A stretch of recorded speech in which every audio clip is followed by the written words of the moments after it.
Hello, my friend, and welcome to Beyond, the personal growth podcast for the people who are healing beyond their conditioning and beyond the cycles that played out before them.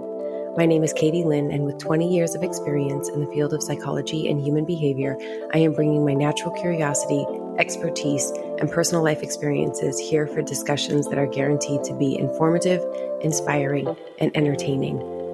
I'm glad you're here. Let's get started.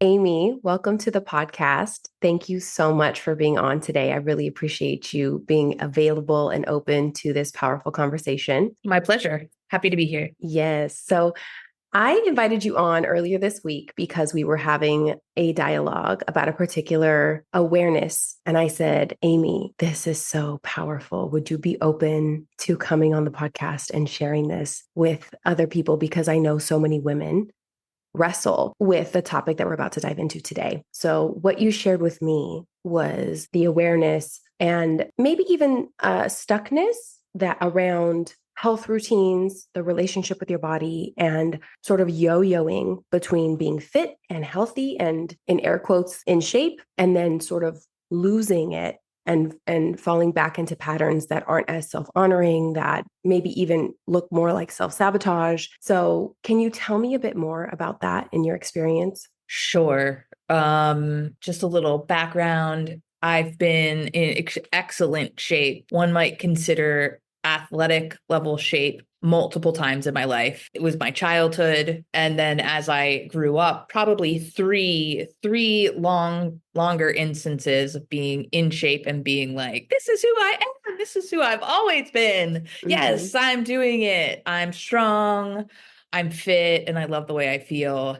And in every single case, there came a life moment, potentially, whether it was illness, whether it was extreme challenge in a job, where I was knocked out of commission for a while. And it was as if the pendulum had swung one way. Mm-hmm. And at the time, my brain said, the best way. And then when that event or experience occurred, it would go the other way. And then it wasn't just getting stuck for a couple days and then getting back on the horse. In many cases, mm-hmm. It was getting stuck for months or even years. And in my case now, it's years. As what typically happens when I say I'd like to address something that has felt like a pattern throughout my life. Later that day, when I expressed it, all of these feelings arose in my body, mm-hmm. Self-loathing, disgust, and we're not saying like passing thought, like, oh, there goes the cloud of a mean thought. Mm-hmm. We're talking like embodied experience of some of the most challenging feelings I've had in a very, very long time, to the point where I was like, oh my God, this is what's been underneath all this time. How can I even live like this, feeling this intensely and this negatively about myself, mm-hmm. about my body? And at the time too, I felt like, oh, this is like a bright neon sign pointing to something that I haven't seen mm-hmm. in quite this way up until now. And I heard self-loathing mentioned. Are there any other feelings that you might describe that were a part of that experience for you?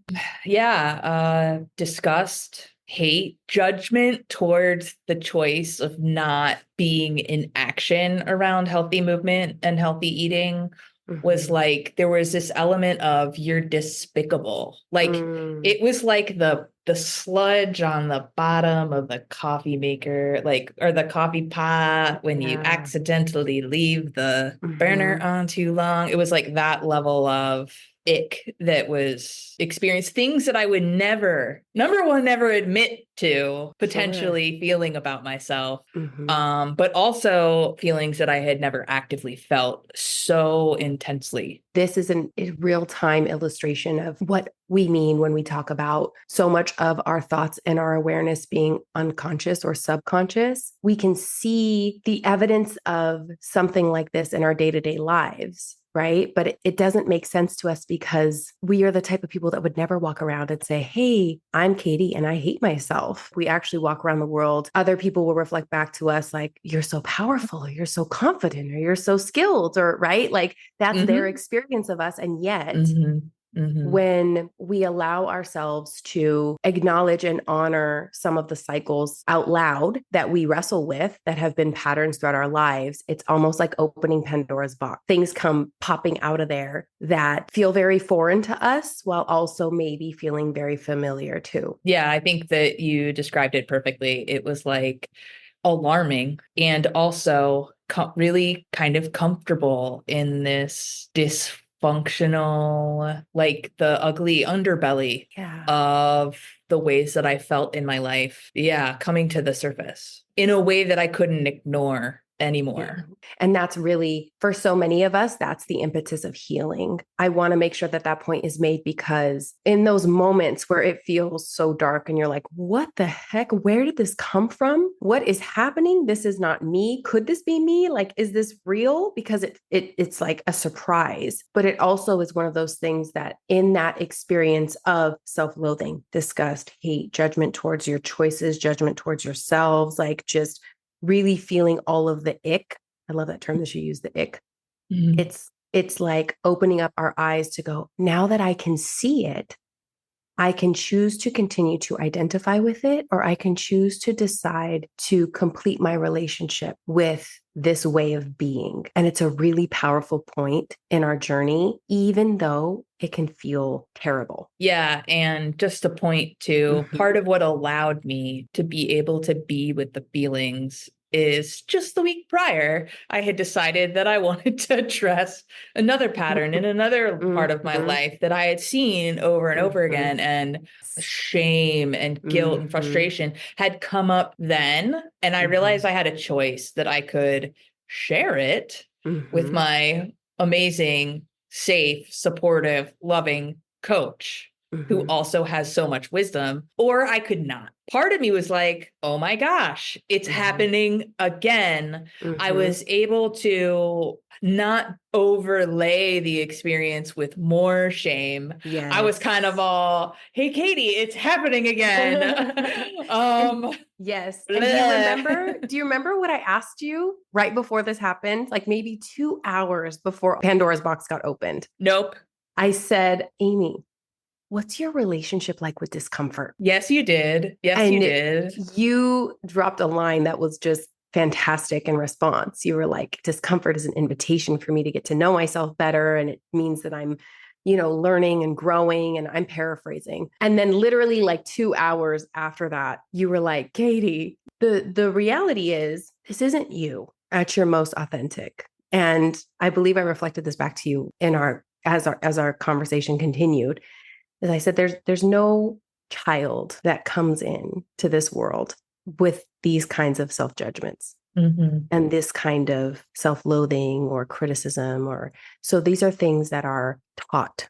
And there are definitely inherent qualities that we all have, uniquely have as individuals that we're born with. We call them inborn traits. Self-hatred's not one of them. That's really learned. So my question for you at this point is, now with all this awareness, what do you think the cycle of being fit and then falling out of fitness and then being healthy and falling out of health, and then what did that do for you in your life up until this point? For quite a while now, I felt kind of what I had perceived at the time as a larger than life idea of what my purpose is here on earth. It just felt so big and so impossible. And where did this come from? Mm-hmm. And while part of me is like, charging through, I've been given a task, and I'm Yes. on my way. Mm-hmm. Another part of me is the part that's like, you're unworthy of this, you're undeserving of this. Like, who do you think you are? Like, Mm-hmm. the part that is afraid of what people will find out about me, Mm-hmm. that's really trying to save me on some level from the life. The big life also lends itself to being visible Mm-hmm. in a widespread way. And the part that's swung me back the other way is they're going to hurt you. Mm-hmm. They're going to judge you. You're going to come crumbling down. So we might as well Mm-hmm. crumble first. Don't Mm-hmm. let's just not get there. Let's just show you that like you can't, and that you're unworthy. Like, let's protect you from the harsh judgment of the world. How do you think you can impact millions of people? Like, how can you identify with people that are making such shift and change in the world? How do you even think that you fit there? So let's show you all the ways, and then manifest all the ways that you don't. Would you say that this cycle helped to really ingrain this belief of I can't? Well, that's really interesting that you asked that question, because I believe in myself in so many ways. Yes. And like, I've got skills, I've got strengths, I got connections. It's easy. I build relationships, like all of these different things that I thought, that are our gifts, our strengths. This is the thing, is even the things that I thought is the point, when all these people walk away from me and they say, you're trash. No one has treated me that way in my life except me. So I would like to take this moment to invite us to play with a different perspective. Are you open to that? Yes. Okay. This cycle has been sort of functioning as a mechanism of self-sabotage, stopped you from becoming the you that you know you were born to be, that you were created to be. And I'd like to zoom out and really look at it like, what if this cycle was the hiding place? And what I mean by hiding place is, I wrestled with an eating disorder for over 10 years. And I would be like, just praying like on my knees, like, what the heck, like, how do you get rid of this? What the heck is going on? Why do I do this? All of that. In my healing of that, what I realized is that was a familiar hell for me. It was predictable. It was, I could trust it. When I would sort of go into quote unquote recovery periods, I could prove that I did have it in me to recover. And then once life started taking off in the ways that I wanted it to, and the fear crept in, I would sort of run right back. So in many ways, that cycle, and this was one of the sobering moments for me, was like my best bud. It was like a best friend. I know I can win at this, and I also know that I can fail at this, so I can trust it. It's predictable for me. If I transcend this, and when I transcend this, I'm in uncharted territory. And humans will pick a familiar hell over an unfamiliar heaven 9 times out of 10. So if the sort of yo-yoing was no longer an option, and we dropped that context, the context is the frame through which our life is written and how we view the world and how we make meaning. Once I dropped that context and replaced that context with, I'm a healthy woman, the options shifted. What comes up for you when you hear that? So a few things come up, and one of them is, that's absolutely what it is. And then another part goes, oh no. What's that part? That part is the part that's afraid of the unfamiliar. Like, there's a part of me, I can feel it in my body. Like, it's like it's saying no to that. Yeah. Like, my body is saying no to that. My brain is like, yes. Like, there's a conflict happening within me at the moment when I hear that. I have to choose my own power. You have to? I get to choose my own power. Yeah. There's no like blaming a cycle. Well, because these cycles, at least from my experience and just personally transcending so many of these cycles, but also supporting other people in transcending these cycles, they're actually a reflection to a certain degree of our health. And what I mean by that is, like, of course we would cycle like this because it keeps us in familiar territory, which also keeps us safe. So I think that sometimes we go through these cycles and we experience them and we go, oh my gosh, something must be wrong with me. Something must be wrong. Something must be off. Something must be bad. I've got to fix it. I've got to, figure it out. And it's like, maybe it's not that there's anything wrong with you. Maybe it's that you're a healthy human who knows that this is a big, big world and you've got a big vision to bring forward into this big, big world.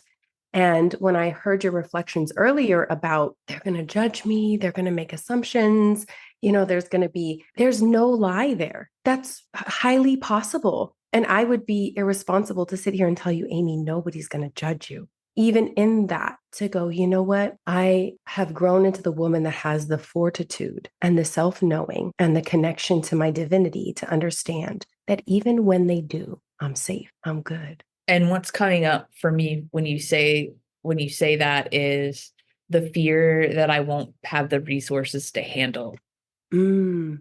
it. Mm-hmm. It's and again, like at the same time, I feel like, haha, that's kind of laughable because I'm so resourced.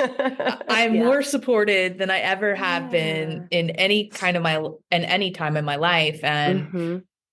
it just shows that it's not adult resourced me that's having that Yes. fear. It's the part of me that has not actually been resourced in their life in Mm-hmm. so many different ways. And of Yeah. course, that part would be worried we're not going to be resourced because we know what it feels like to be not resourced. Sure.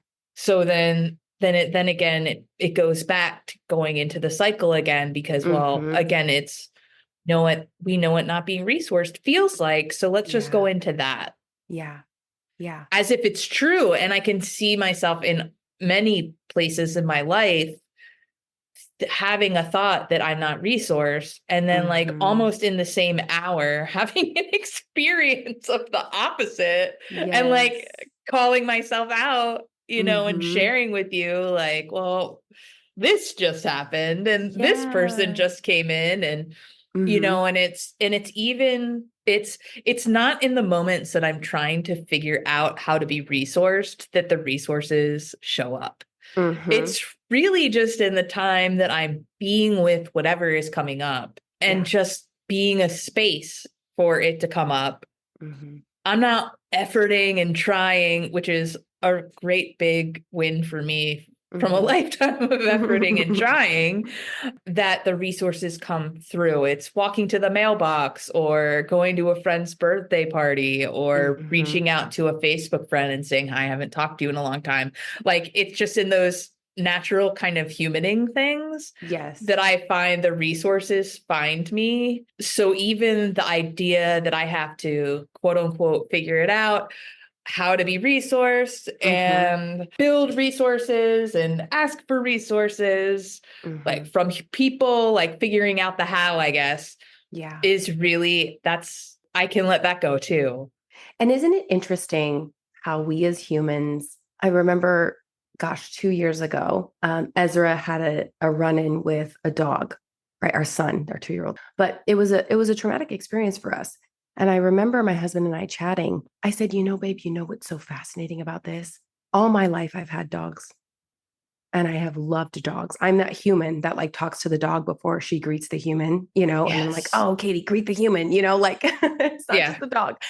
But I love dogs, grew up with dogs, always been around dogs. And then we have one experience over 35 years with a dog. And now it's informing how I respond and react to all dogs. Isn't that interesting? And that's just my brain doing its job to protect me and us from experiencing that ever again, even Mhm. though the evidence that I have over my lifetime that dogs are incredible and amazing and loving and fantastic is over like 99%. And then you get this 1% that's like bad experience, not safe, dangerous, dangerous. And then my brain latches onto that. And it's Mhm. like, oh, isn't that fascinating? And that will still come up when I'm sourcing my experience and how I'm going to navigate a circumstance or situation from my past. So I think this is something that's really powerful when we're redesigning who we be and how we be in the world is how do I want to handle this? And am I handling it from the present version of me or am I handling it from the past version of me? Because you have evidence of both. You have evidence that Amy is amazing, fantastic. She's fit, she's healthy, she knows how to take good care of her body, she knows how to support herself, she's well resourced, she's connected, she's talented, she's wise, she's funny, she's dynamic. You have proof of that in your past. And then you also have proof of the opposite, right? The self-loathing, the judgment, the criticism, the shame, the guilt. And so in a present moment, if we can bring ourselves back there, we can go, ooh, am I moving in the moment with this from the me that's here now? Or am I allowing warped versions of my past to inform the decisions that I make today. Yeah. I mean, I feel like I'm being lovingly called out and I love it. What comes to mind is there's tons of disempowering thoughts that come to mind, Mm-hmm. especially specifically in Mm-hmm. this part of my life, in the health and Mm-hmm. fitness part. Mm-hmm. And what arises for me is, oh, wait, you're used to living in the past in this portion.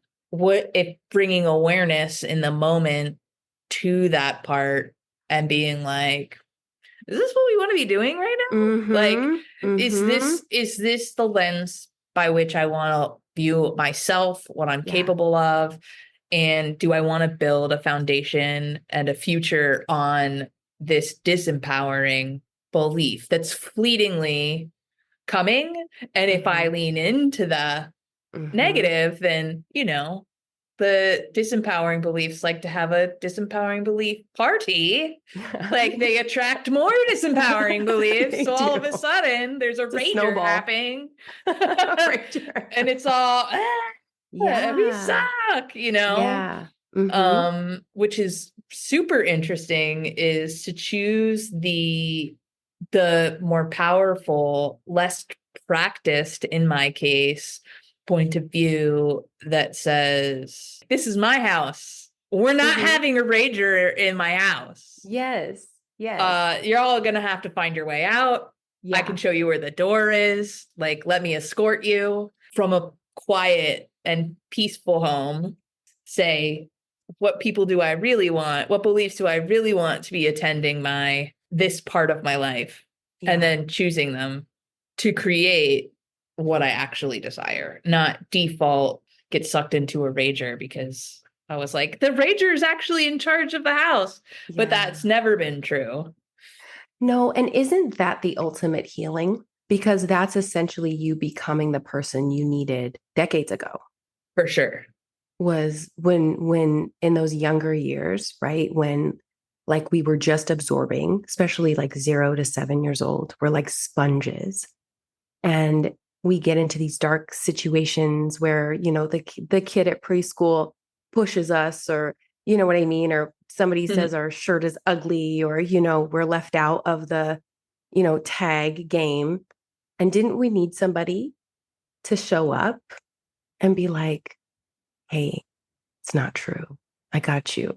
We're going to rock through this together. It's a moment of meanness, or it's a moment of cruelty, or it's a moment of judgment, and it's not the whole story. And I feel like in that way, this is the greatest healing gift you could give to you, is be that person, to be like, Amy, I got you. Yeah, the Yeah. divinity in that is pretty mind blowing. What continues to keep me in awe in this work is we're human. So we're so dynamic, especially as women. Isn't it beautiful to be able to have evolved into a version of ourselves that can say, oh, yeah, I feel that. I see that. And I don't have to take it on forever. I know that it is not permanent, and it is not who I have to be. I can opt out and I can unsubscribe, and really be that advocate and be that person that is the healthiest version, not because she's perfect in her discipline or perfect in her self-care, but because she can recognize when she needs a little extra oomph or encouragement or love or compassion. You're Yeah. ready. You're so Yes. ready. You're so Yeah. resourced. You're so ready. You have everything that you need, and whatever is missing will be sent to you in process. We get to show up for ourselves, not for the sake of being perfect, but for the sake of being powerful in our present moment, being the embodiment of a healthy human. And even the other day, I showed my older son a video of Aaron Donaldson, who's one of the best like NFL. I think he's on offense. I don't know. Anyways, he's a really excellent player, and they had mic'd him up, and it wasn't a play. I don't think it was a playoff game. I think it was just a regular season game. And when they mic'd him up, he was really cheering himself on, and he was like, "You got this. This is what you've been training for. You've worked hard for this. This is your moment." Controlled aggression. He's like mantra hyping himself up. And I'm going, Wow. wow, even at that level, even at the highest level, we are still human and we still have brains that would love to just do their thing, with us. And we still get to show up and say, you know what? Let's check in. Let's see what's really a healthy move for us today. And maybe it's not a full on CrossFit workout. Maybe it's a 2-mile walk, and being really self honoring in this process. Totally. And I think it's time. It's time.